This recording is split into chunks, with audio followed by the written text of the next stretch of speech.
విద్యార్థి నిరుద్యోగుల ఐక్యత. కాంగ్రెస్ పార్టీ గత శాసనసభ ఎన్నికల సందర్భంగా ఈ రాష్ట్రంలో ఉన్నటువంటి నిరుద్యోగ యువతకు అనేక హామీలు ఇచ్చి కోటి మంది యువత కోటి ఆశలతోనే ఓట్లు వేస్తే కాంగ్రెస్ పార్టీ ప్రభుత్వంలోకి వచ్చింది. కానీ దురదృష్టకరమైనటువంటి విషయం ఏంటంటే ఈరోజు అధికారంలోకి వచ్చి 7 నెలలు గడుస్తున్నా కూడా కనీసం ఉద్యోగాల మాట కూడా ఊసెత్తడం లేదు.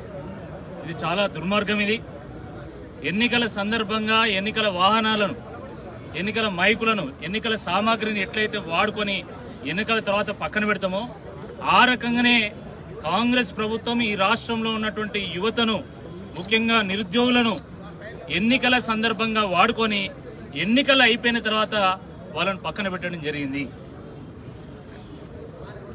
గత 15-20 రోజుల నుండి ఈ రాష్ట్రంలో ఉన్నటువంటి నిరుద్యోగ యువత అంతా కూడా జిల్లాల్లో కానీ ఇటు హైదరాబాద్లో కానీ స్వచ్ఛందంగా స్వతంత్రంగా ఏ రాజకీయ పార్టీ యొక్క ఒత్తిడి లేకుండా, ఏ రాజకీయ పార్టీ యొక్క సూచనతోనో సలహాలతోనో కాకుండా వాళ్ళు స్వతహాగా మా ఉద్యోగాలు మాకు ఇవ్వండి, 2 లక్షల ఉద్యోగాలతో ఊడుకున్నటువంటి జాబ్ క్యాలెండర్ను ప్రకటిస్తామన్నారు. దాన్ని ప్రకటించండి. గ్రూప్ 1 1:100 చేస్తామని చెప్పి శాసనసభలో చెప్పిండ్రు, దాన్ని అమలుపరచండి. గ్రూప్ 2ను 2000 పోస్టులకు పెంచండి, గ్రూప్ 3ని 3000 పోస్టులకు పెంచండి.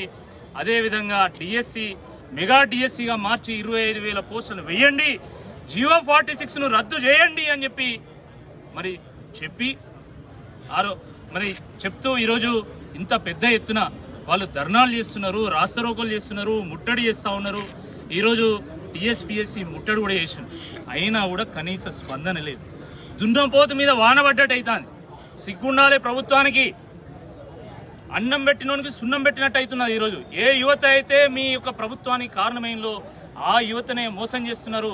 ఆ యువతే తప్పకుండా ఈ ప్రభుత్వాన్ని కుప్పగూల్చేటువంటి పరిస్థితి తీసుకురాక ముందే సమస్యను పరిష్కారం చేయాలని చెప్పి ఈ సందర్భంగా మేము కోరుతున్నాము. సమస్య సున్నితంగా ఉన్నప్పుడు మాత్రమే దాన్ని పరిష్కారం చేయాలి, లేకపోతే ప్రమాదం అవుతుంది. ఆ సేఫ్టీకి అయితే ఇంకింత ప్రమాదం అవుతుంది, మొత్తం వ్యవస్థనే మార్చాల్సి వస్తుంది అనేటువంటి వాస్తవాన్ని కూడా గ్రహించాల్సిందిగా ఈ సందర్భంగా కోరుతున్నాం.